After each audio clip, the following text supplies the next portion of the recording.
Seigneur, tu sais, j'étais en train de prier, c'est elle que j'ai vue pendant 4 jours. Dieu n'est pas dans les excuses.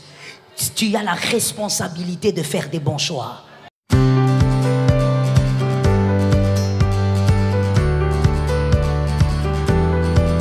Alors, à l'entrée des jeux, j'aimerais qu'on s'entende très bien, ok?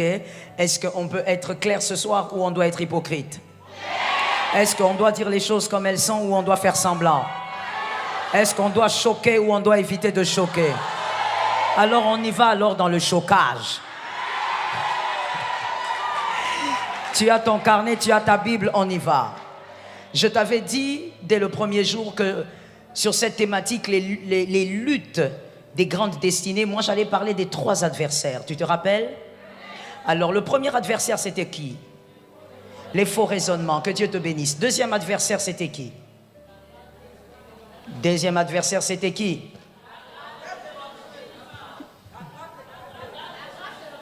Oui, là tu m'as donné le contenu. Deuxième adversaire c'était les ténèbres qui planent sur la famille, n'est-ce pas? Troisième adversaire aujourd'hui donc. Le troisième adversaire que toute grande destinée rencontre, les conjoints fossoyeurs de la destinée. Les conjoints fossoyeurs de la destinée. Les fossoyeurs, vous les connaissez. Dans son deuxième sens, c'est seulement cette personne qui fait tout pour vous détruire, qui travaille pour vous détruire. Au nom de Jésus ce soir, ton foyer doit être restauré. Je disais à quelqu'un, ne te décourage pas encore, Jésus est vivant. Et je dis aussi à un célibataire ce soir que Dieu te conduise vers quelqu'un. Est-ce que quelqu'un m'entend? Je vais entendre sur tous les célibataires hommes me donner un amen. Parce qu'il y a une ignorance quelque part. Il y a une ignorance dans le monde évangélique. Diminue-moi ça s'il vous plaît. Il y a une ignorance dans le monde évangélique, c'est que les frères célibataires pensent que ce sont les sœurs qui doivent prier pour le mariage. Et eux doivent attendre. Eux n'ont pas de problème de prière.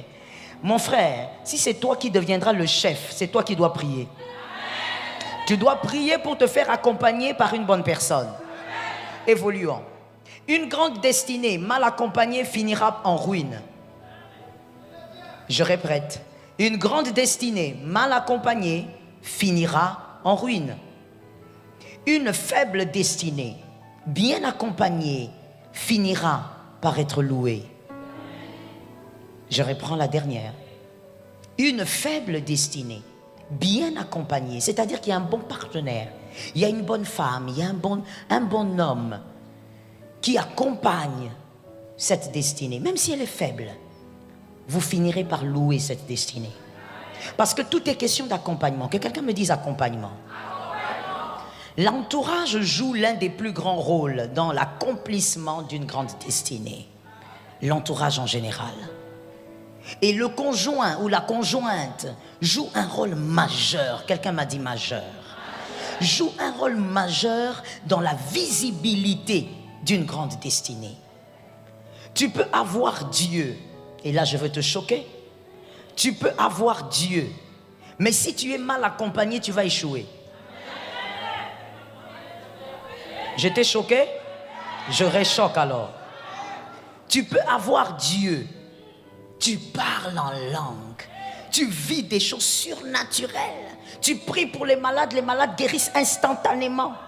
Mais si tu es mal accompagné, tu échoueras sur terre. Tu réussiras dans tes prières, c'est-à-dire tu prieras, Dieu t'écoutera, mais dans la destinée terrestre, tu échoueras.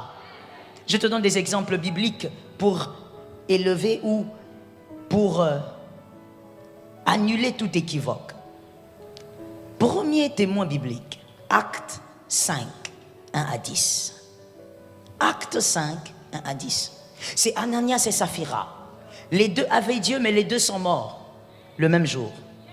Pourquoi? Ananias était mal accompagné, mais Saphira aussi était mal accompagné. C'est-à-dire les deux sont tombés sur une élévation financière, mais personne n'a su bien conseiller l'autre. Ils sont morts le même jour. Ce que tu demandes à Dieu comme bénédiction, c'est rien pour lui. Cherche d'abord un bon accompagnateur. Il y a des personnes ici, Dieu ne vous bénit pas dans une certaine dimension parce qu'il attend que tu sois bien accompagné. Ça tombe sur toi là derrière. Mais cet amen m'inquiète un peu. J'ai l'impression qu'il y a quelqu'un qui n'est pas connecté. Il y a des gens ici qui disent au Seigneur, surtout vous les hommes, célibataires, vous dites au Seigneur, Seigneur, promotion, il ne va pas te donner. Parce que s'il te donne cette promotion, tu risques de choisir une femme dans un cadre qui va te détruire. Ananias était mal accompagné, voilà pourquoi il était mort. Mais Saphira aussi était mal accompagnée, voilà pourquoi elle était morte. That's it. Nous avons un deuxième témoin, Juge 16, 22. Juge 16, 22, c'est Samson. Samson, un homme extraordinaire que tu connais. Tu as tellement lu la Bible, je ne veux pas revenir à ça. Celui qui a sorti le peuple d'Israël d'une souffrance, des tumultes. Mais c'est celui-là qui se fait prendre par une femme. La puissance divine. Il déstabilise les Philistins. Quand Samson arrive, les Philistins sont en débandade. Quelqu'un m'a dit débandade. Mais une seule femme a arrêté l'histoire. Au nom de Jésus, monsieur, qu'une femme n'arrête pas ton histoire. Je parlais aux messieurs, ils sont allés où? Je disais qu'une femme n'arrête pas ton histoire. Une seule femme. Une seule femme. Troisième témoin de celui qui est mal accompagné, mais tout ayant Dieu et ayant échoué. Genèse 3, 23. Adam. Comment parler de ça sans parler d'Adam? Adam. Genèse 3, 23. Adam, on te chasse comme ça. Alors que Dieu, Adam, toi tu voyais Dieu. Le jour où Dieu a cherché Adam, il a dit, Adam, tu es où? C'est-à-dire que, Adam, toi tu voyais Dieu. Tu causais avec Dieu. Mais tu as échoué. Tu peux avoir des chairs de poule dans la présence de Dieu matin, soir. Mais si tu es mal accompagné, tu échoueras. Est-ce que quelqu'un m'entend? Laisse-moi parler à quelqu'un. Tu m'as dit au début que je devais être libre de te choquer. Mon frère, en cette matière, il ne s'agit pas d'ancienneté dans le Seigneur. En cette matière, il ne s'agit pas d'onction. En cette matière, il ne s'agit pas de miracles et de prodiges. En cette matière, il faut que Jésus te fasse grâce. Donne un amen d'un homme normal. En cette matière, il faut que Jésus te fasse grâce. Et la deuxième chose, il faut que Jésus t'accorde la sagesse. Lisez avec moi s'il vous plaît, Genèse 3, 22. Genèse 3, 22. La Bible dit, l'Éternel Dieu dit, voilà que l'homme est devenu comme l'un de nous, par la connaissance du bien et du mal. Maintenant, empêchons-le de tendre la main, que quelqu'un me dise tendre la main, de prendre ensuite du fruit de l'arbre de vie, d'en manger et de vivre éternellement. Moi, il y a quelque chose qui m'intrigue dans ce verset, voilà pourquoi je l'ai pris pour toi. Quand je lisais ma Bible, je cherchais quoi mettre ici, et ce verset m'a intrigué, parce que je n'ai pas été totalement d'accord avec ce que j'ai lu. Je voudrais en partager cela avec toi. La Bible dit dans Genèse 3, 22, que Dieu dit, l'homme est devenu comme l'un d'entre nous. Il connaît le bien et le mal maintenant. Nous devons l'éloigner, l'empêcher de toucher à l'arbre de la vie, d'étendre sa main et de prendre à l'arbre de la vie. Mais attends, la première fois, l'homme n'avait pas tendu la main. Ce n'est pas l'homme qui avait tendu la main pour devenir ce qu'il était devenu. Pourquoi Dieu a-t-il peur qu'il tende la main pour la deuxième fois? Dieu a pris des précautions contre Adam. Pourquoi? Parce que Dieu savait une chose. La personne qui accompagnait Adam, qu'il avait induit dans la première erreur, allait l'induire dans la deuxième. Et il y a autre chose aussi qui m'intrigue ici. Dieu est en train de dire, empêchons l'homme. Comme si tout venait de l'homme. Le mal n'a pas commencé avec l'homme. Le mal a commencé avec la femme. Est-ce que quelqu'un est avec moi? Dieu décide donc d'éloigner Adam de tout ce qu'il avait. Pourquoi? Parce qu'il était accompagné d'une personne qui l'induisait en erreur. Que Jésus t'épargne de ce genre de choses. Je suis d'accord avec toi. Genèse chapitre 3. 23. Genèse 3, 23. Là encore, je suis intrigué. La Bible dit, Dieu faisait quoi? Voilà. Il faut avoir la parole de Dieu. Comme ça, tu vérifies si ce que je dis est correct. Dieu faisait quoi? Est-ce que dans votre Bible, c'est écrit les chassa ou le chassa? Donc, Dieu a chassé l'homme. La femme est restée.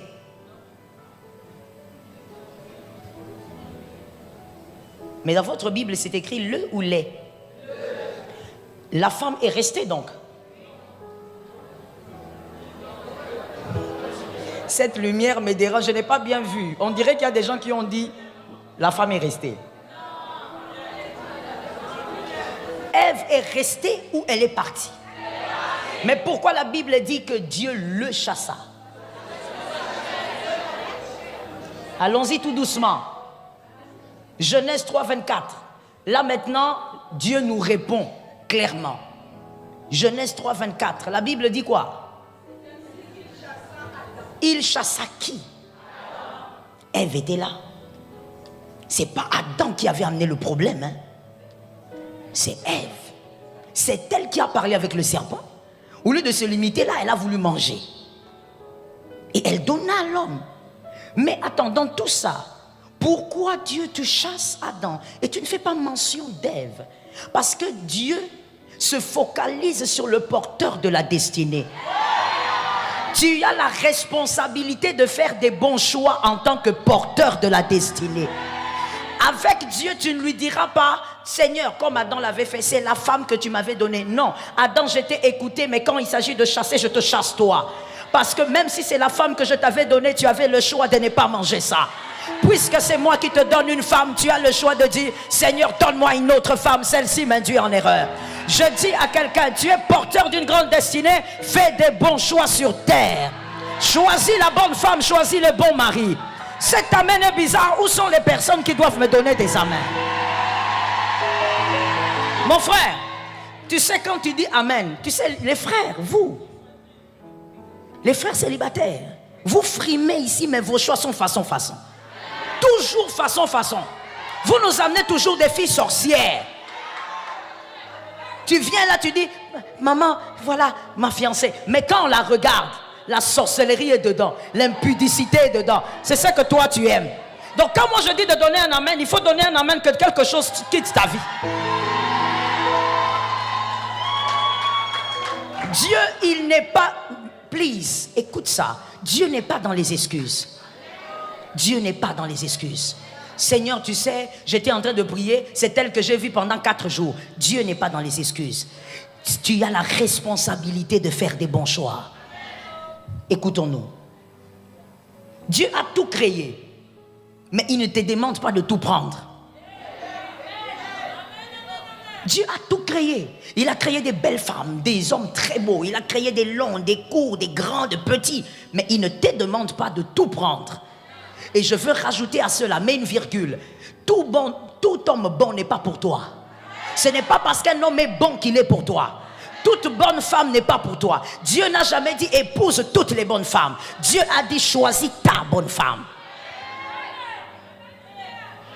Alors il faut arrêter de penser, tu es là en train de dire, oh voilà, comme c'est un homme bien, Dieu a dit que c'est un homme bien. C'est pas le tien, forcément. Toute belle chaussure n'est pas ta pointure. Toute belle chaussure n'est pas ta pointure. Tu peux voir une très belle chaussure et tu regardes, tu dis, est-ce qu'il y a ma pointure? Non, il n'y a pas ta pointure. Elle est belle, mais il n'y a pas ta pointure. Dieu mettra des hommes et des femmes sur ton chemin. Je suis d'abord en train de parler aux célibataires ici. C'est important. Dieu mettra des hommes et des femmes sur ton chemin. Mais Dieu ne te demande pas de les épouser. Ah non, comme je suis ici, je peux m'attraper cette fille. Non. C'est pas parce que Dieu les a mis là, ou les a mis sur ton chemin, que tu dois forcément prendre ce que tu vois. Tout porteur de grande destinée a la responsabilité de bien choisir. Sinon, tu vas souffrir en silence. Lorsque tu seras marié, tu vas subir. Tu vas souffrir en silence, pourquoi? Parce qu'une personne mature ne parle pas de son foyer qui brûle. C'est de la maturité. Une personne mature. Là, maintenant, je suis avec les mariés. Parce que là, je veux balancer comme ça. Une personne mature, mariée, même si ton foyer brûle, on n'en parle pas comme ça. On ne fafaronne pas. Tu dois aller parler aux oreilles adéquates. Mais tu ne vas pas à gauche, tu parles, à droite, tu parles. Et vous savez, généralement, avec les mariés, lorsque vous voulez... vous êtes fatigué de votre couple parce que vous vous êtes rendu compte que vous avez épousé la mauvaise personne, un fossoyeur, une fossoyeuse de destinée. Comme vous voulez vous donner raison, comme vous voulez que tout le monde vous donne raison, vous trouverez ou vous vous retrouverez en train de commencer à fafaronner. Vous allez en parler à gauche, à droite. C'est de l'immaturité. Est-ce que quelqu'un m'entend? La maturité passe aussi par le silence. Si vous n'en pouvez plus, chercher des oreilles adéquates. Voici maintenant les pistes de solutions pour éviter ces genres de partenaires. Les partenaires fossoyeurs, fossoyeuses. Je commence par les célibataires, je finirai par les mariés. Parce que vous les mariés, vous êtes déjà dedans, hein? Restez-y. Merci. J'ai remarqué qu'il y a une maman qui a refusé de dire Amen. Ma soeur, tu diras Amen. Tu vas rester dedans. Quand on te disait, tu ne voulais pas écouter. Non, il est intelligent, il a étudié à l'université, il est bien. Merci, tu vas rester avec lui. Laisse-moi dire à quelqu'un, on n'épouse pas un homme parce qu'il parle bien français. On n'épouse pas un homme parce qu'il sait marcher, il sait cadencer. On épouse un homme parce que tu as senti de la maturité avec qui tu peux faire chemin ensemble. Ça tombe sur toi, mon frère, c'est gratuit. Oh my God. Moi, je croyais qu'il y allait y avoir des sœurs qui sont en train de prendre le mariage, des frères. Mais je vois seulement des gens qui me regardent, qui ne disent même pas Amen. C'est le moment de prendre. Amen est une adresse. Commençons avec le célibataire. Premièrement, si tu veux éviter ce genre de conjoint, de partenaire, ces personnes-là qui entrent dans votre vie pour déstabiliser votre destinée. Ça veut dire toi-même, tu vas te poser la question, je l'ai vu où? Les mariés, vous vous rappelez des moments où quand tu te réveilles la nuit, tu le regardes. Tu dis, mais je l'ai trouvé. Demandez aux mariés, ils savent. Ils font semblant, mais ils savent de quoi je parle. Ça veut dire que tu te réveilles la nuit. Tu regardes sur le lit. Des fois, tu dis, arrière de moi, Satan. Mais le diable ne partira pas. Donc, la personne, elle est là. Ça veut dire que tu te poses des questions. Mais qu'est-ce qui m'avait pris? Mon frère, j'ai dit à un célibataire que Dieu t'épargne ce genre de choses. Alors, pour éviter ce genre de personnes, parce que la vérité, c'est quoi? Écoute, il existe réellement. Avant, tu sais, j'avais du mal à le réaliser. Il y a peut-être 17 ans de cela, j'avais du mal à comprendre que les hommes à ne pas épouser existent. Que les femmes à ne jamais épouser existent. Je te dis, ça existe. Des personnes que tu dois jamais rencontrer dans ta vie. Tu l'épouses, il te détruit. Ces gens-là existent. Tu rencontres cette femme, elle démolit ta destinée. Ça veut dire que même quand elle devient ton ex, elle te dérange même en étant ex. Je répète. Même quand elle devient ton ex, elle te dérange en étant un ex, une ex, mais qui veut rester dans le présent. Collé, serré, sensu.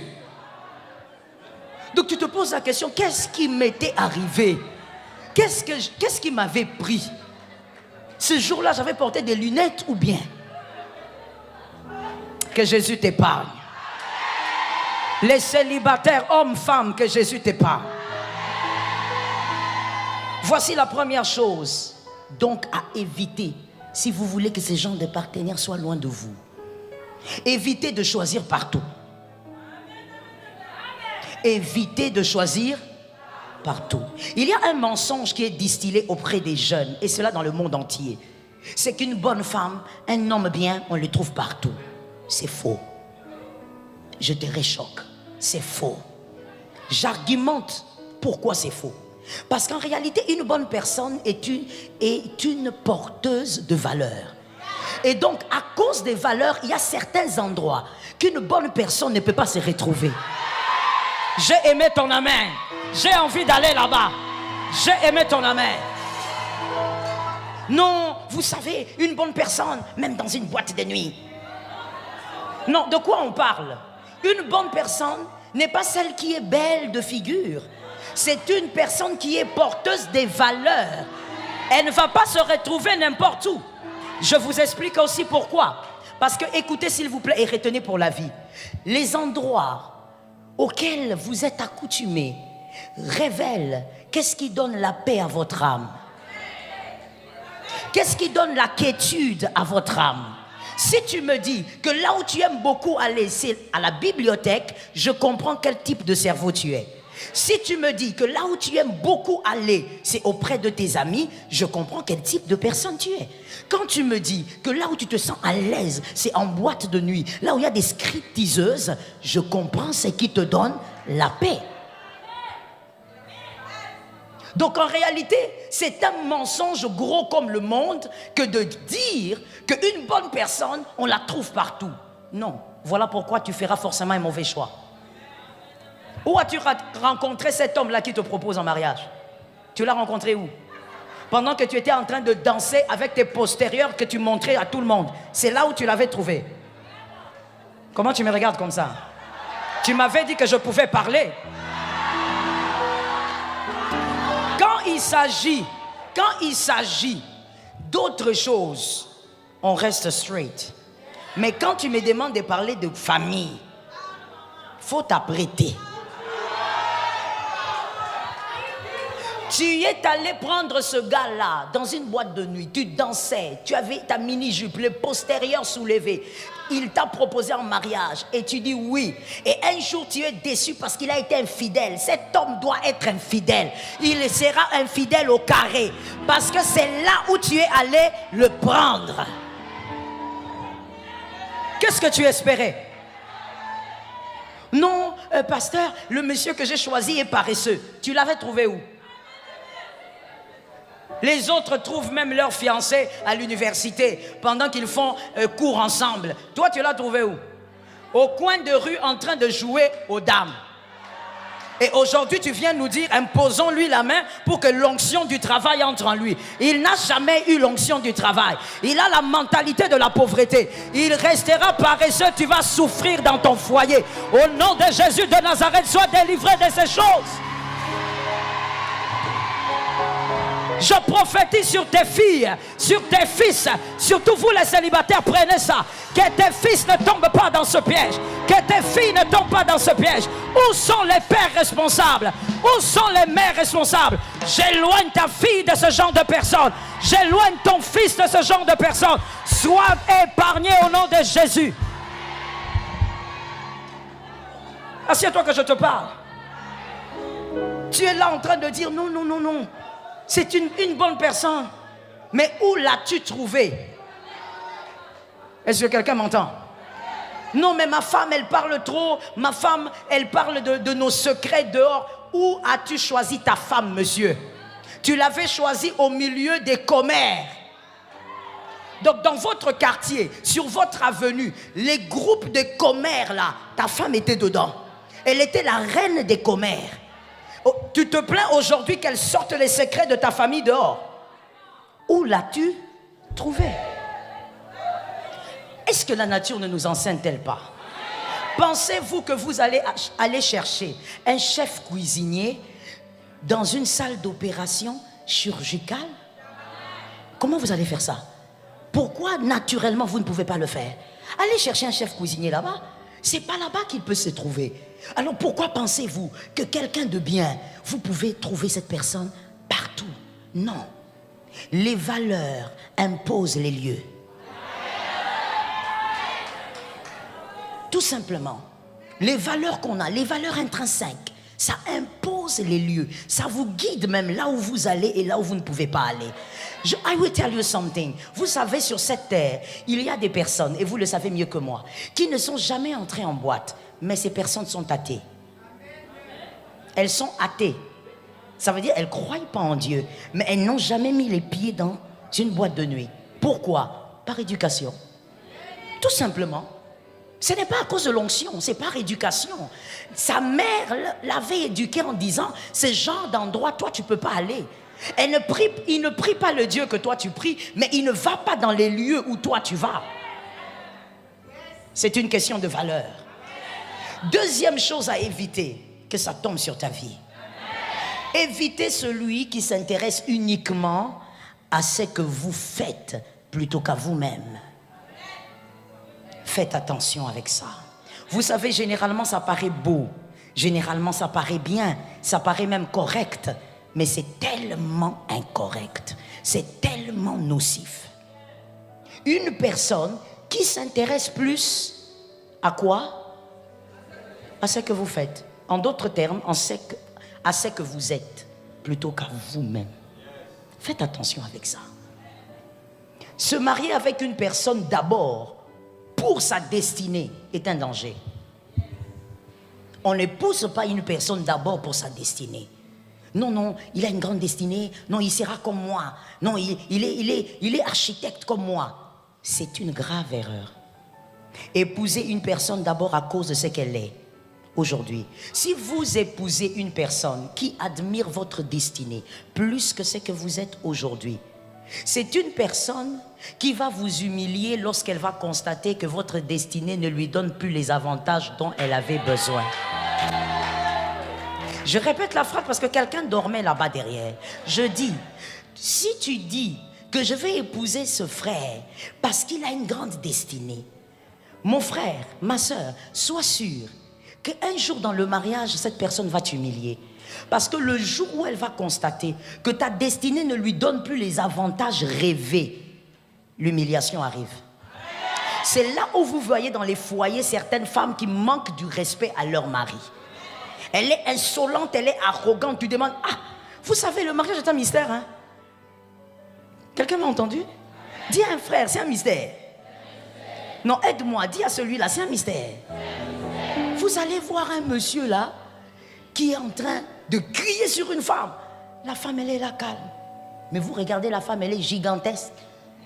Mais l'homme, il est tout là. Attention, attention avec moi. Et tu regardes, tu dis, mais la femme, elle est toute calme. Pourquoi? C'est son mari.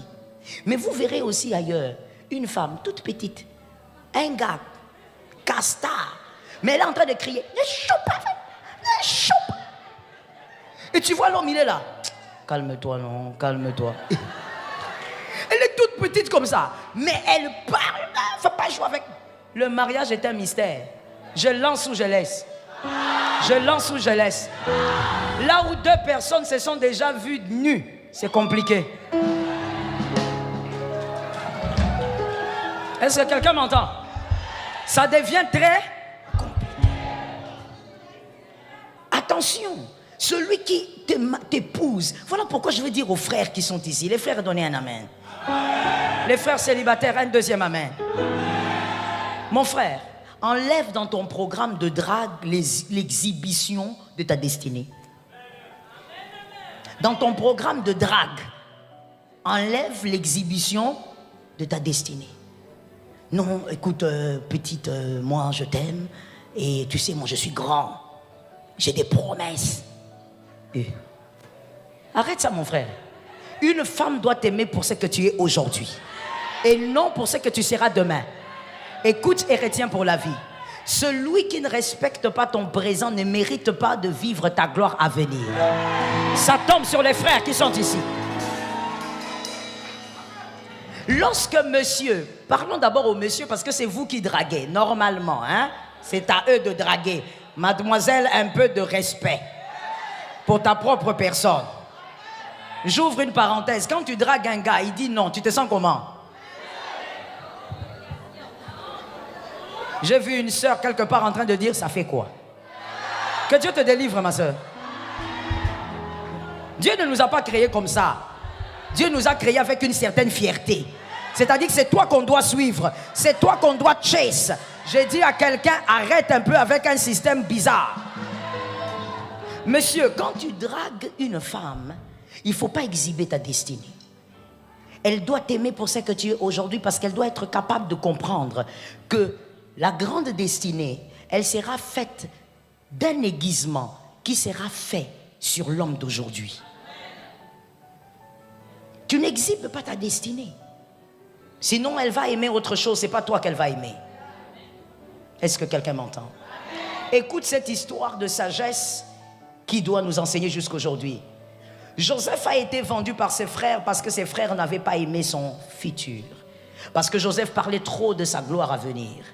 Et donc, il avait été vendu par ses frères. Maintenant, écoute-moi très bien, monsieur le célibataire, mademoiselle. Si toi, tu brandis ta destinée, ta grande destinée, celui qui t'épousera, il t'épousera parce qu'il va s'organiser pour très bien se vendre auprès de toi.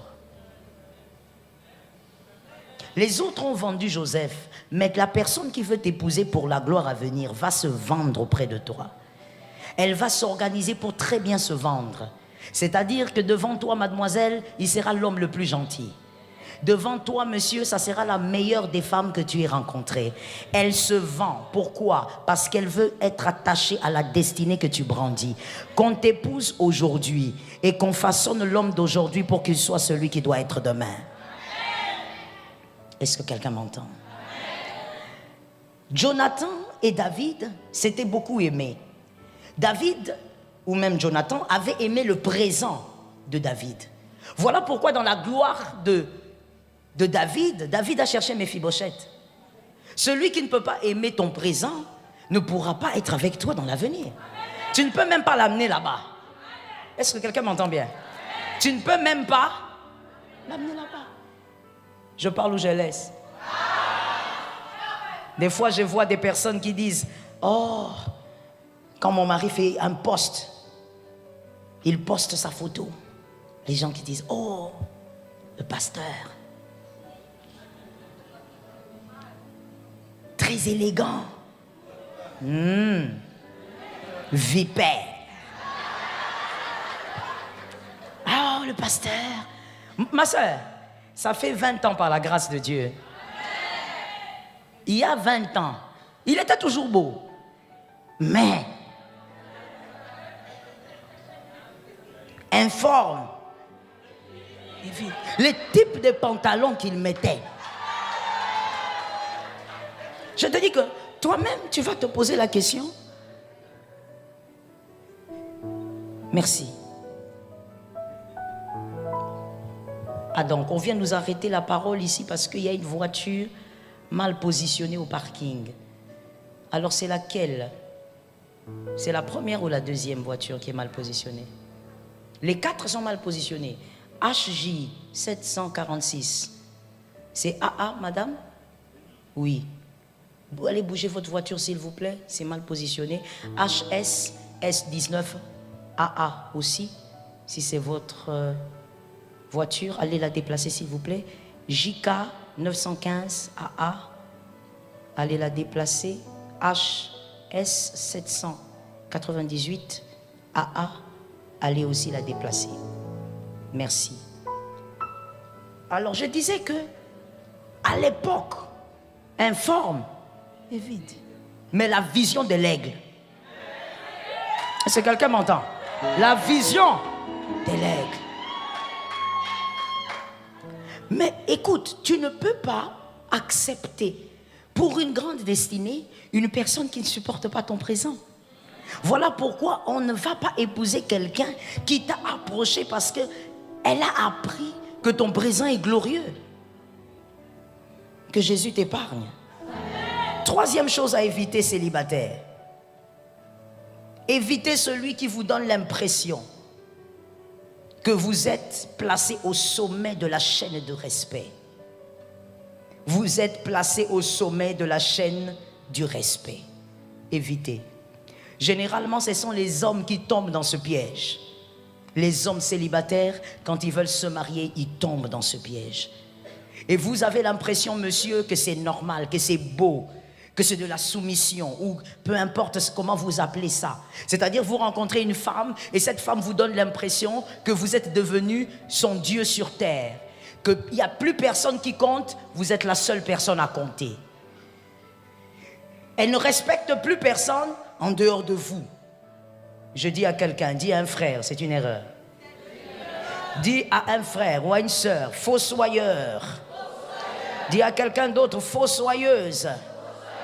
Quand vous vous retrouvez avec quelqu'un comme ça veut dire dès qu'elle vous rencontre, j'insiste beaucoup sur les hommes parce que ça arrive souvent aux hommes. Vous trouvez une fille comme ça, dès qu'elle vous rencontre, plus personne ne compte pour elle. C'est que toi tu dis c'est oui et amen. Tout le monde est mauvais, c'est toi qui es bon. Commence déjà à dire à la sœur, restons amis. Commence à dire aux frères, restons. J'ai entendu 2 personnes. Dis à ce frère, restons. Parce que, écoute, si cette personne n'est pas une grande ignorante, elle est vraiment dans une ignorance criante. Si ce n'est pas le cas, ça voudrait donc dire que cette personne est maîtrisard en hypocrisie. Elle a une maîtrise en hypocrisie. À moins qu'elle soit ignorante, ça peut arriver. Elle ignore, elle pense que c'est comme ça que ça doit fonctionner. Mais si ce n'est pas le cas, tu as devant toi un très grand hypocrite. Et il est dangereux. Je vous explique pourquoi. Celui qui devient aveugle lorsqu'il s'agit de toi, t'imposera la cécité quand il s'agira des autres. Celui qui devient aveugle parce qu'il t'a aimé, il est amoureux, elle est amoureuse, cette personne devient aveugle. Si vous vous mariez, vous prenez le risque de vous marier, cette personne va créer la cécité auprès de toi quand il s'agira des autres. Est-ce que quelqu'un m'entend? Ça veut dire que quand tu devras aussi vivre avec les autres comme il faudra, cette personne va s'organiser pour que tu ne voies pas les autres. Il n'y a que elle. Il y a des femmes, oh mon Dieu, que les femmes me disent, ça tombe sur nous. Il y a des femmes qui pensent que comme tu es mariée à Jean-Luc, tu deviens le centre de la vie de Jean-Luc. Madame, tu n'es pas le centre de la vie de Jean-Luc. Même s'il t'a mis l'anneau au doigt, Jean-Luc avait des amis, Jean-Luc avait un travail, Jean-Luc a une famille. Donne un amen, tu vas guérir. C'est comme ça. Ça te choque et ça te réchoque. Non mais attends, tu veux être le centre du monde de Jean-Luc. Quand Jean-Luc te dit, écoute, je vais aller voir les amis. Pourquoi? Pourquoi tu me laisses? Je veux être avec toi. Laisse-les tranquille. Un peu d'espace de respiration. Dis à un voisin, l'espace de respiration. Donc comme il t'a épousé, il ne va plus respirer. Qui t'a dit que ça fonctionne comme ça? Je parle ou je laisse? Lorsque tu étouffes un homme, il finira par s'envoler. Je réchoque. Lorsque tu étouffes un homme, il finira. Maintenant, écoute-moi, madame. Écoute-moi, mademoiselle. J'ai l'habitude de dire quand j'enseigne sur le couple, lorsqu'on dit un homme vous quitte, un homme s'envole, écoutez, généralement les femmes, et si on prenait le micro, on donnait ici, toutes les femmes ont pensé à une chose, l'adultère. Alors qu'un homme peut vous quitter tout en dormant avec vous et sans commettre l'adultère. Madame, arrêtez s'il vous plaît, je parle maintenant aux mariés. Madame, arrêtez de croire que lorsqu'un homme dort avec vous, vit avec vous, c'est qu'il est avec vous. Un homme peut vous quitter sans commettre l'adultère. Et c'est dangereux. Un homme peut dormir avec vous, manger avec vous, mais il est déjà parti. Et quand je dis parti, je ne parle pas d'avoir une autre femme. La femme, des fois, elle est bornée sur une chose. Quand on dit l'homme va partir, l'homme n'est pas bien. Non, c'est quoi? Il va aller prendre qui? Il va faire quoi? De toutes les manières, il est impudique. Madame, on parle ou on ne parle pas? Prophète, on dirait qu'elles sont fâchées bientôt là.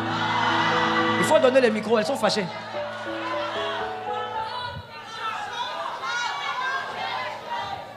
Mon frère, ma soeur, ce n'est pas parce que tu as épousé cet homme que tu deviens le centre de sa vie. C'est un manque de maturité. Tu dois laisser à cet homme de l'espace. Parce qu'il doit continuer à s'épanouir. Monsieur, vous aussi, en ayant épousé cette femme, vous n'êtes pas le centre de sa vie. Elle doit continuer à s'épanouir. Vous savez, un arbre, pour mieux pousser, l'arbre a besoin d'un peu d'eau, mais aussi du soleil. Du soleil. Tu ne peux pas être la femme de quelqu'un quand il va aux toilettes. Quand il veut aller appeler un ami, pourquoi tu te caches pour appeler? Pourquoi tu te caches? Pourquoi tu te caches? J'ai l'habitude de dire aux femmes, si un homme veut faire du mal, il le fera. Ce n'est pas parce que tu le surveilles qu'il ne fera pas. Quand un homme veut te faire du mal, il le fera. Surveille le téléphone comme tu veux, mais ça ne changera rien. S'il veut te faire du mal, oh, il va le faire. Est-ce que quelqu'un m'entend bien? Voilà pourquoi je veux dire à une femme, libérons-nous de l'AVC. Je n'entends pas ces femmes, soyons loin de l'AVC. Nous devons vieillir. Nous devons avoir les cheveux blancs. Nous ne toucherons pas le téléphone là, loin de l'AVC. Je n'ai pas vu les femmes qui sont connectées à ce que j'ai dit. Pourquoi tu veux que je souffre comme ça? Madame, tel que moi je suis là, avec le boulot que j'ai, qui est prenant, sans compter la famille, tu veux que moi je commence à prendre les téléphones. A, B. Mes enfants, je dois amener un à un dans son mariage. Est-ce que quelqu'un m'entend? Où est la personne qui se connecte à ce que je suis en train de dire? Ma soeur, il faut être loin des maladies cardiovasculaires. Vous savez, mon mari, quand il me donne le téléphone, il me dit, appelle tel. Généralement, il fallait qu'il y ait un micro pour mon mari quand même. Comme ça, quand je pose la question, il répond lui-même. Quand il me donne le téléphone pour que j'appelle quelqu'un, peut-être qu'il est au volant, je lui dis toujours, et il le sait, ça me fatigue. Parce que je lui dis, moi, je ne sais pas manipuler ton téléphone. Ça me complique. Pourquoi?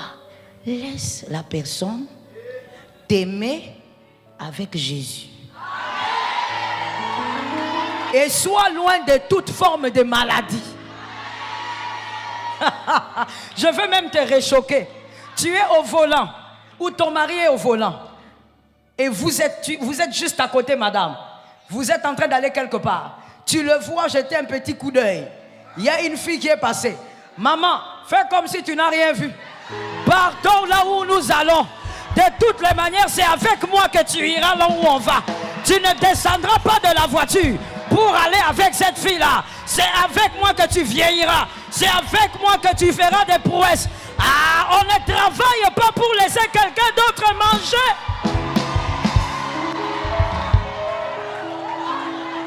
Hey, madame, il faut comprendre ça. Il faut grandir. Dis à quelqu'un, ce sont les choses anciennes. Toi, tu es dans la voiture, là, tu gonfles. Pourquoi tu la regardes? Pourquoi tu la regardes? Elle, celle-là qui est partie là, elle ne sait même pas que vous êtes en train de faire des débats en son nom. Pourquoi tu la regardes? Hein? Maman, comme nous avons des radars, tu as déjà localisé. Tu as vu qu'il a regardé. Mais tu restes devant. Alléluia. Localise un frère, dis-lui. Tu vas te balader dans le musée. Localise. Dis-lui, tu vas te balader dans le musée. Si tu es un homme marié, tu vas te balader dans le musée. C'est-à-dire, même si tu vois des belles femmes, tu ne toucheras pas, tu ne prendras pas, tu resteras avec ta femme, vous vieillirez ensemble. Ah! Où sont les femmes mariées qui ont donné un amen? Ton mari fera la balade du musée. Quand on se balade dans le musée, même quand une chose est belle, on ne touche pas. Je croyais que les femmes mariées allaient sceller le miracle. Mais les femmes mariées sont façon. Ça tombe sur ton foyer. Balade du musée. Même s'il va en Chine, il va se balader dans le musée. Même s'il va en Inde, il va se balader dans le musée. Qu'une onction soit sur sa tête pendant que tu dis amen. Oh, madame, dis je suis en train de parler aux dames mariées. Localise une dame mariée, dis-lui, ces choses sont caduques. Alors voici de quoi je parle. Écoute-moi bien, madame, parce que si je ne te parle pas de ça, je risque d'oublier. Écoute-moi bien, madame. Nous sommes en 2022. Nous sommes au 40e siècle. Non, au 40e siècle. Attention, il ne faut pas avoir des mentalités des femmes antiques. Aujourd'hui, tu ne vas pas quitter ton foyer parce que tu as appris que ton mari avait fait un tour dans un quartier avec une petite fille façon qui n'arrive pas à bien marcher. Tu ne quittes pas ton foyer parce que tu as travaillé pendant des années.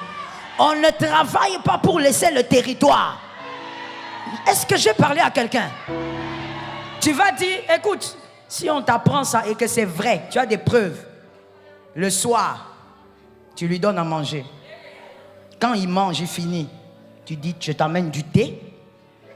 Tu lui fais du thé. Même s'il ne veut pas le thé, donne-lui le thé. Parce qu'il a besoin d'un peu de chaleur. Quand il finit de prendre son thé, tu lui dis, tonton. Non, là, il faut l'appeler tonton. Tonton, j'ai appris que tu étais avec une fille là-bas. Mais tu sais quoi? Toi et moi, c'est jusqu'à la mort. C'est jusqu'à la mort. Donc, tu vois ce que tu fais là? Tu as intérêt à finir ça vite. Parce que de toutes les manières, toi, tu ne bouges pas. Moi,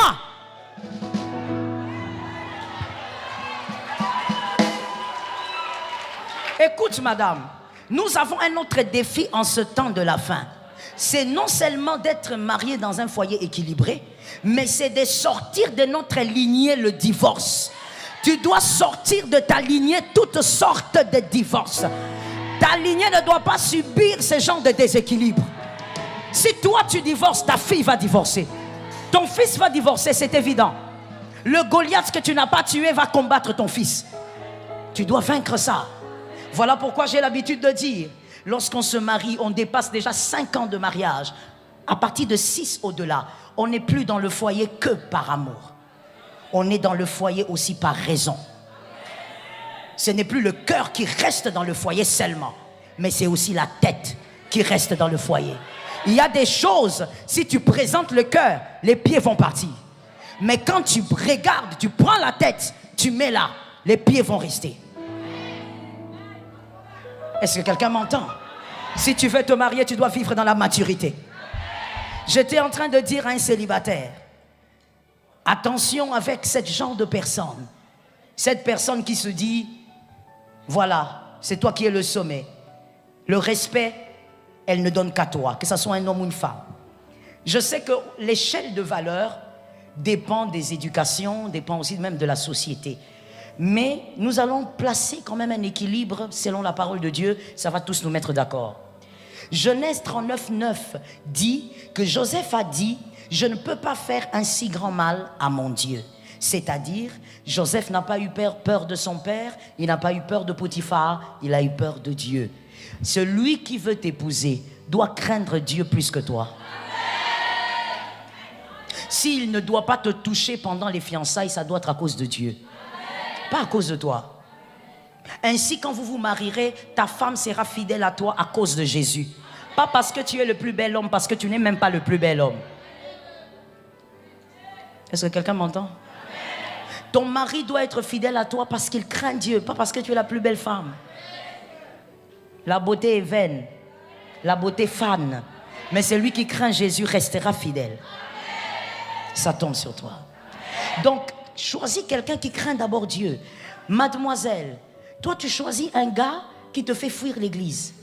Les jours du culte, vous allez à la plage. C'est quoi cette affaire?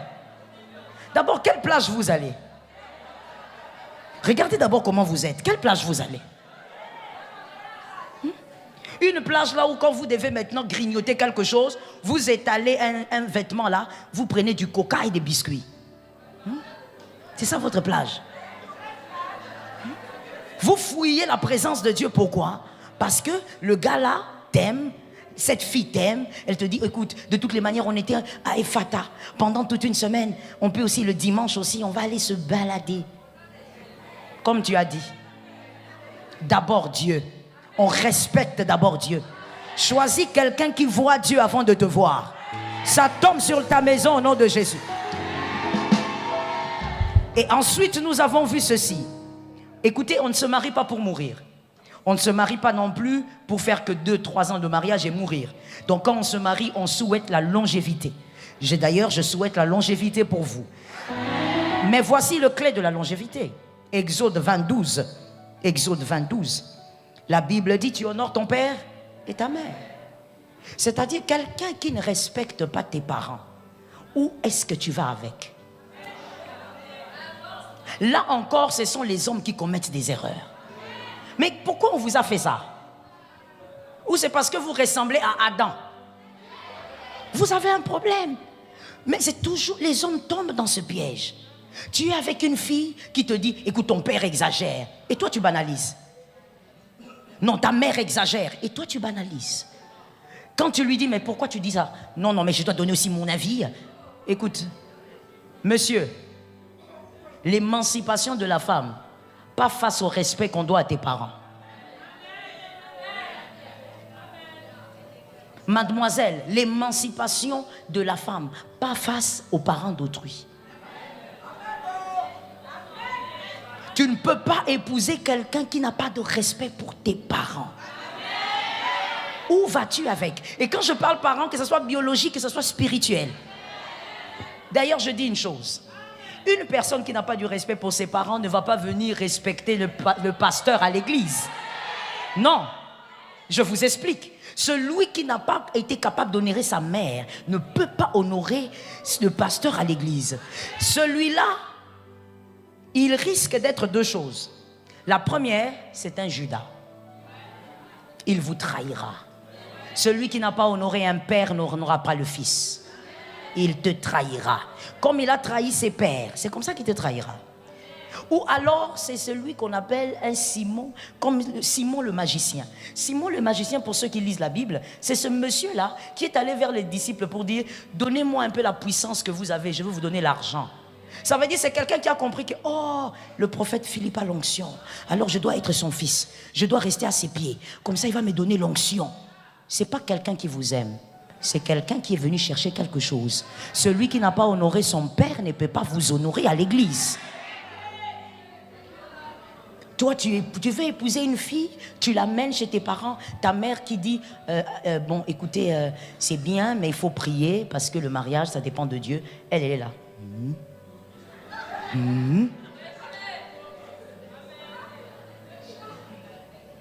Elle boude. Mon frère, si moi je suis ton pasteur, frère, je te dis, là, tout de suite, tu la bloques. Il y a quelqu'un qui me dira, mais écoutez, pasteur, peut-être qu'elle a un problème d'éducation. Je vais te dire une chose. Je veux peut-être même te choquer. Ta femme, c'est pas ta fille. C'est pas toi d'éduquer ta femme. Ta femme, c'est pas ta fille. C'est comme ça que beaucoup d'hommes ont cru épouser des femmes en disant, en écoutant des jargons populaires, que bon, tu vas éduquer ta femme. Et arriver dans le foyer, c'est elle qui t'éduque. C'est elle qui te dit aujourd'hui tu ne dors pas sur le lit. Et le grand monsieur que nous voyons ici, toutes les nuits, il dort au salon. Ta femme, ce n'est pas ta fille. Ton mari, ce n'est pas ton fils. Tu ne peux pas miser sur l'éducation et dire que je veux la redresser. Parce que c'est quoi? Un chat? C'est un être humain que toi tu ne pourras pas dresser. Est-ce que quelqu'un m'entend bien? J'ai dit ça ici tout à l'heure. Lorsqu'une personne entre dans la maison, vous êtes mariés sous l'alliance du mariage et qu'il y a la nudité qui est dedans, la tête là, ça change, ça bouge. C'est que tu n'as pas su maîtriser avant le mariage, tu ne vas pas le maîtriser dans le mariage. Ça va s'amplifier négativement. Est-ce que quelqu'un m'entend bien? Tu appelles, tu dis à ta fiancée, à ton fiancé, écoute, appelle maman, maman a été choquée, appelle pour demander pardon. Ou pourquoi? Fais-le toi-même. Et toi, monsieur, tu es là. Pardon. Jacqueline, je vais mourir. Tu vas mourir pourquoi? Tout ça parce que tu es en train de suivre quoi? Les mollets. Tu suis quoi? La poitrine. Que Jésus te délivre du mal. Ne tombe pas dans ce piège au nom de Jésus. Ah, God. Ne va pas épouser quelqu'un qui n'a pas de respect pour ce que tu respectes. Voilà pourquoi, let me say something avant d'aller vers les mariés, je vais terminer là. J'ai dit, lorsque tu veux choisir ton conjoint, ta conjointe, comme on l'a dit au début, vas-y choisir là où on peut trouver à peu près les mêmes valeurs que toi. On ne te demande pas de choisir ton jumeau, parce que être identique dans un mariage, c'est pas bien. Il faut être différent pour qu'il y ait la complémentarité. Mais seulement, va quand même trouver là où il y a à peu près tes valeurs. C'est comme ça que Rebecca avait dit à son fils, rentre chez mon frère, va rester là-bas. Et c'est là qu'il a aussi choisi des femmes. Parce que les valeurs sont à peu près pareilles. Que Jésus délivre les maris, les célibataires. Je vais maintenant avec les mariés. Vous avez remarqué qu'avec les célibataires, j'ai dit et vie. Les mariés, j'ai dit prie.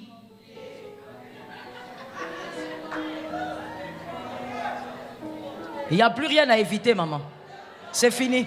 Les vins est tiré. Tu vas les boire. Quand on te disait attention à cet homme, non, vous êtes contre moi, c'est ma vie, surtout les femmes. La femme, non, c'est ma vie, moi c'est lui. C'est lui. Tu as remarqué, hein? C'est lui. Oh non, maman, il a changé. Non, il n'a pas changé, c'est toi qui n'avais pas vu ce qu'il y avait depuis les débuts.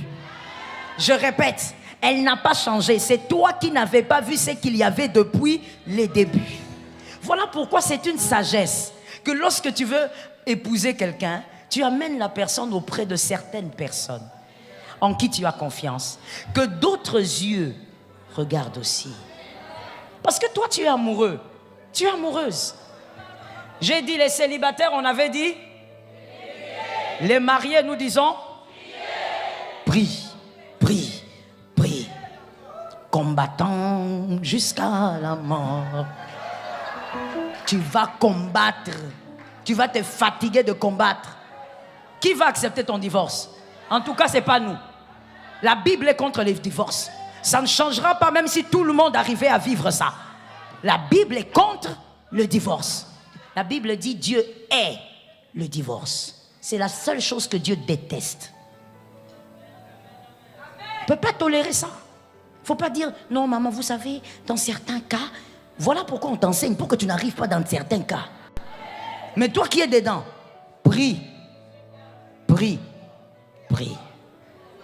La première chose à faire qu'un marié qui se retrouve avec un conjoint fossoyeur, quelqu'un, depuis que tu l'as épousé, tu as remarqué que tu n'évolues pas. Au contraire, tu étais un peu là, high level, mais depuis que tu es avec lui, il t'a rabaissé. Vous savez qu'il y a des femmes, moi j'en ai rencontré dans mon ministère, qui se marient à un gars par amour, et malheureusement, un amour aveugle. Attention, attention avec l'amour aveugle. L'amour doit voir, l'amour a des yeux. Seulement, il faut que toi, tu les utilises bien. Ces femmes-là se sont mariées avec des hommes. Je te dis, cette femme-là, elle était genre très bien classée. Elle aimait son travail, elle aimait son corps, elle prenait soin d'elle. Mais quand elle s'est mariée, même manger sur la table devient un problème. Ça veut dire l'homme, il aime le retour aux sources. Il aime manger par terre. Et elle-même aussi est descendue.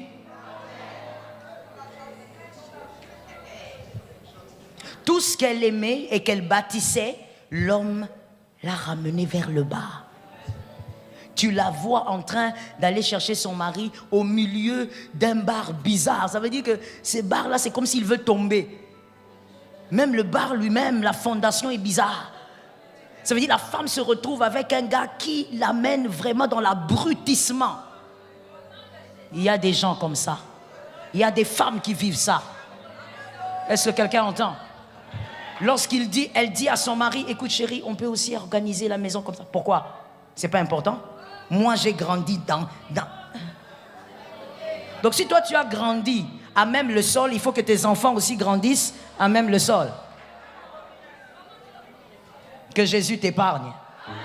Si tu es marié et que tu as épousé un Nabal, tu as épousé un Nabal ou une Jézabel, une personne qui détruit ton avenir, écoute, prie pour que tu ne sois jamais, dans une position où on a détruit ta détermination.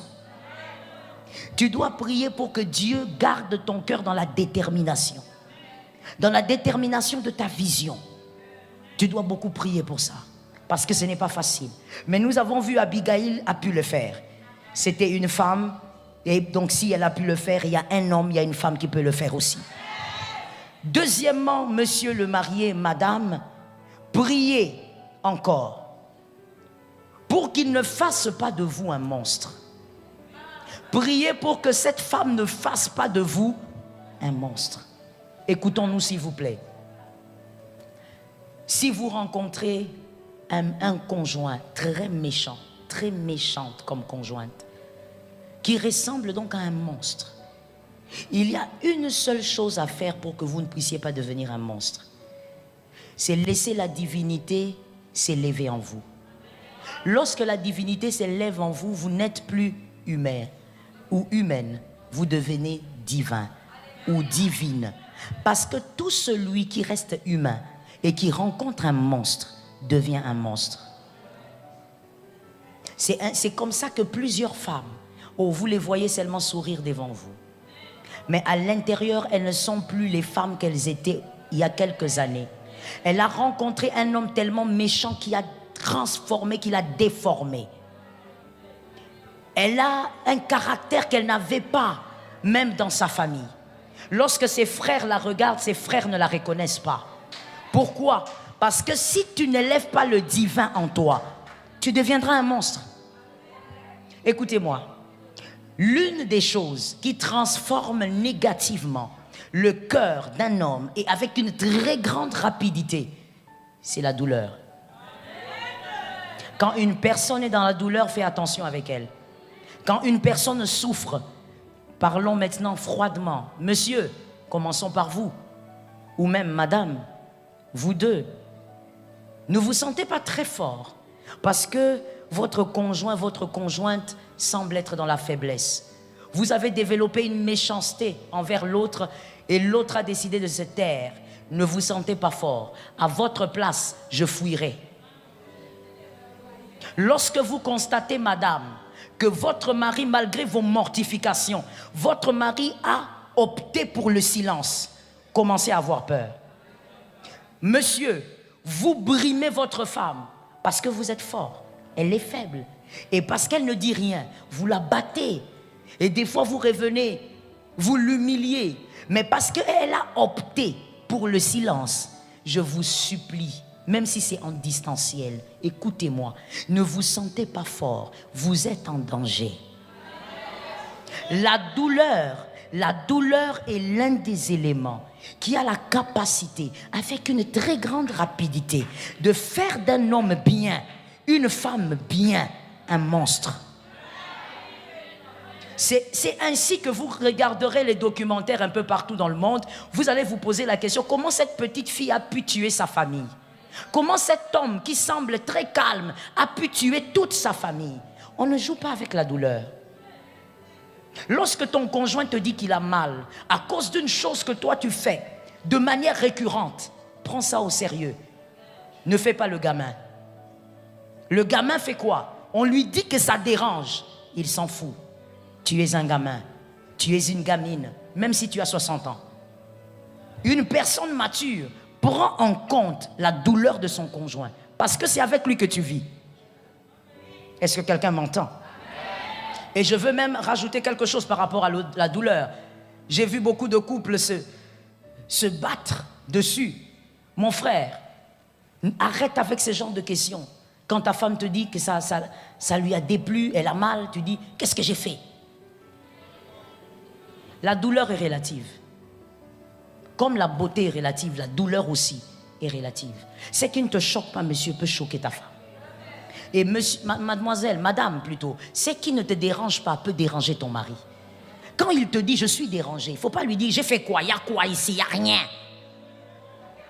Dans votre famille, comme vous avez des... Il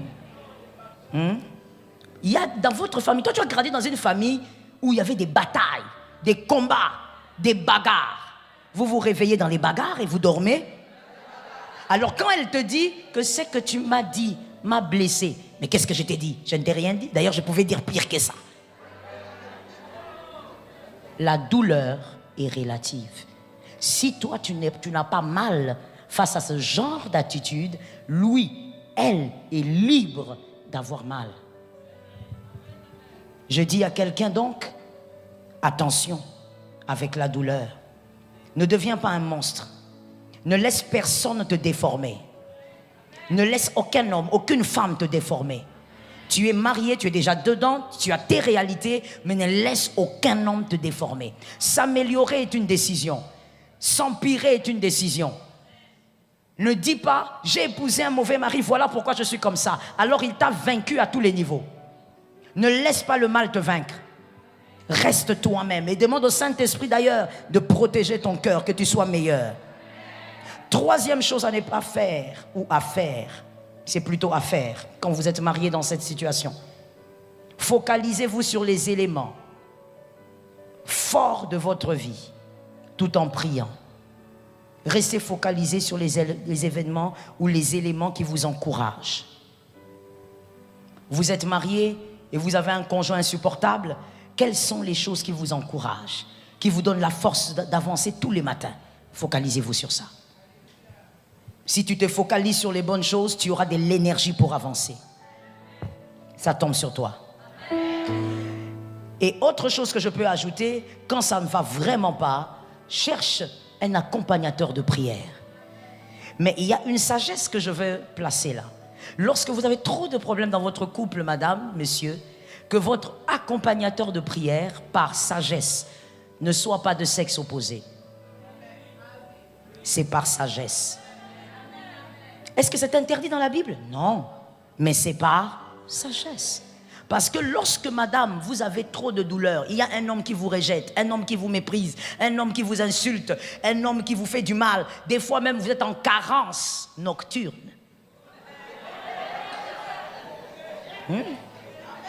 Comment tu regardes comme ça? Des fois même, vous êtes... Maintenant, toi, tu dis, voilà, je veux aller chez mon daddy, il va me soutenir en prière. C'est pas mauvais. C'est pas mauvais. Il va te soutenir. Mais la sagesse nous permet d'éviter certains dégâts. Quand ton daddy va te dire, oh non, ça va aller, ma fille. Cette histoire aussi des filles. Ah. Je parle ou je laisse? Mon frère, viens. Viens, non, viens ici, viens ici. Je vais expliquer ça. Cette histoire de ma fille, là, ça pose beaucoup de problèmes. Hein? Ma fille, ça va aller, ma fille. Ça va aller. Ah, papa. Non, je manque de mots. Ta fille, toi, tu as une fille grande comme ça. Je parle ou je laisse? Parce que là, c'est la sagesse. Et dans la sagesse, il y a des choses pratiques. Hein? Oh, ma fille, ça va aller, ça va aller. Toi, tu n'as pas une fille grande comme ça, hein? Ça va aller, t'inquiète pas. Elle aussi, dans l'exagération. Papa. La tête quitte là où elle était. Ça va vers papa. Quand ça va aussi vers papa, papa aussi. Oh, ma fille. Ça va mal finir dans ce bureau-là. J'ai dit ça va mal finir, hein. La sagesse. Est-ce que quelqu'un m'entend? Parce que vous savez, il y a aussi un autre mystère avec la douleur. Oh, par la grâce de Dieu, un jour on parlera de la douleur. Il y a un mystère avec la douleur. C'est que quand quelqu'un a très mal, hein, des fois, il a des gestes instinctifs. Ce n'est plus contrôlé. Ça veut dire que ce n'est pas parce qu'elle est méchante, mais la douleur crée même des mouvements. Ça veut dire qu'elle peut être là et dire « Papa ». Quand elle dit « Papa », il y a autre chose qui chauffe les dos des papas. Il y a quelque chose qui chauffe les dos. Comment les femmes ne donnent pas un amen? Vous êtes fâchés? Pendant que papa sent une petite chaleur, mais dehors il pleut. Surtout qu'il pleut beaucoup ici. Dehors il pleut, mais papa sent une petite chaleur. Alléluia ma fille, alléluia, alléluia. Ça va mal finir. Ça va mal finir. Est-ce que quelqu'un m'entend bien? Quelqu'un d'autre peut venir, elle a tellement mal, son mari la méprise. Elle dit, papa, vraiment, mon mari ne m'aime pas. Moi, pourquoi je ne mérite pas d'être aimé? Papa va dire un petit câlin. Papa, s'il vous plaît, je vais parler aussi au papa. Et quand je parle au papa, je parle des hommes de Dieu qui sont des papas. En Afrique, on n'a pas grandi avec des câlins. Il faut aller doucement donc avec les filles de l'Afrique. Je te choque. Je te réchoque. Si je demande de lever la main ici, dans cette salle, combien de filles ont grandi avec des pères qui les câlinaient? Il n'y a pas plus de 30. Bon, on va faire ça parce que j'ai vu qu'il y a des gens qui ont... Tu as grandi avec les câlins de papa. Lève la main. Ne mens pas à l'église. Regardez les vides. Que Dieu vous bénisse. Vous voyez ça? Vous voyez ça? C'est la réalité de l'Afrique. Pas seulement du Gabon, de l'Afrique. Tu verras une grande fille de 30 ans à l'église. Son papa ne lui a jamais dit « je t'aime ». Maintenant, toi, papa spirituel, tu viens avec des allures du Canada. Tu viens là. « Ouh, ma fille, love you. Je t'aime. » Ça va mal se terminer. La fille aura des maris de nuit. Je te dis, hein. Pour aider une personne, je vous dis sincèrement, pour aider une personne, il faut aussi connaître ses origines. Sinon, au lieu de l'aider, tu vas la détruire. Dieu ne t'a pas envoyé des personnes à l'église pour que tu les détruises. Mais si tu ne tiens pas compte de la sagesse, voilà pourquoi il est préférable. Madame, si ça ne va pas chez toi, cherche une femme. Prie, Jésus va t'orienter. Cherche une femme de Dieu avec qui tu vas parler. Dis-lui, avec elle tu peux tout lui dire. À une femme tu peux lui dire que regarde comment il m'a traité la nuit. Regarde ce que j'ai fait, regarde ce qu'il a fait. Regarde comment il sabote mes sous-vêtements. Tu peux le dire. Mais comment tu le dis à un père? À moins que tu sois façon. Si tu es façon, tu seras à l'aise. Mon frère, tu as été à l'aise? Va avec la grâce.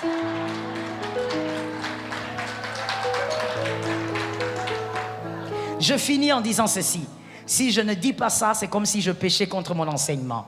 Je finis en te disant, marié, s'il te plaît, si tu constates que tu as un conjoint, une conjointe insupportable, comme je le disais, demande un soutien spirituel.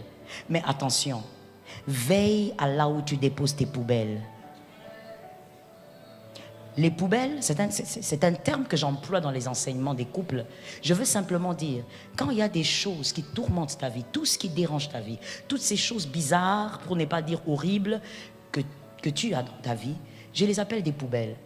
Veille là où tu les... Veille sur les lieux sur lesquels tu les déposes. Parce que supposons si tu vas ici, tu parles au pasteur André, tu dis au pasteur André ce que tu vis dans ton couple, que tu sois homme ou femme.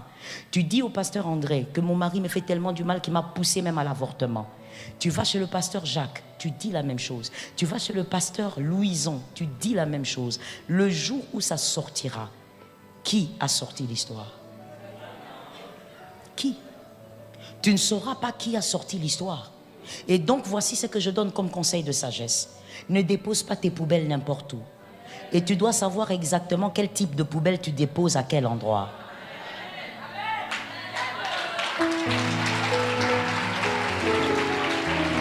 Est-ce que quelqu'un entend? Il y a des personnes, si tu viens auprès d'elles, tu dis « j'ai avorté avant mon mariage ». Demain matin, tout ton quartier saura. Qu'elle soit chrétienne ou pas, tout ton quartier saura. Je parle ou je laisse? Est-ce que je peux choquer? Il y a aussi malheureusement, parce que je viens de te dire que tu dois te confier à quelqu'un en qui tu crois. Mais malheureusement, nous sommes sur la terre, donc c'est normal. Il ne faut pas en faire un drame. il y a malheureusement des femmes de pasteurs ou des servantes de Dieu qui se font entourer d'un groupe bizarre, d'un groupe de personnes que ces femmes appellent je ne sais pas, la ceinture des mamans ou les bottes des mamans, je ne sais pas. Mais ce sont des personnes qui sont au courant de tout ce que maman fait. Et des fois, quand tu viens avec ton problème se retrouve auprès de ces personnes. Elles en parlent. Ça crée un désordre même dans l'église. Je veux d'abord donner un conseil avant de passer. Je dis à toute femme de pasteur et toute femme servante, lorsque tu sers Dieu et que tu es appelé au ministère, tu ne dois pas avoir quelqu'un à tes côtés qui sait tout ce que tu fais. Si tu as une vie d'amis, alors fais une nette distinction entre tes amis et le ministère. Il ne doit pas avoir des gens autour de toi qui t'ont pris en otage et qui contrôlent tout ce que tu fais. Non, si on veut avoir maman, il faut appeler Gisèle, elle sait.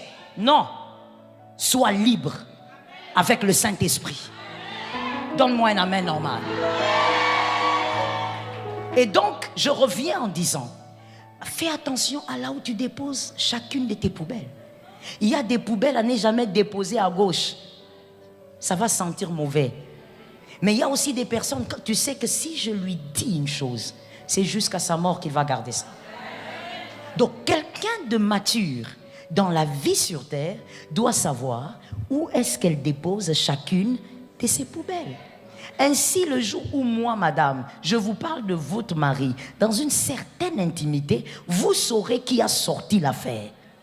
Mais si vous déposez partout, toi tu parles à tout le monde, toi il suffit que quelqu'un te sourisse un peu.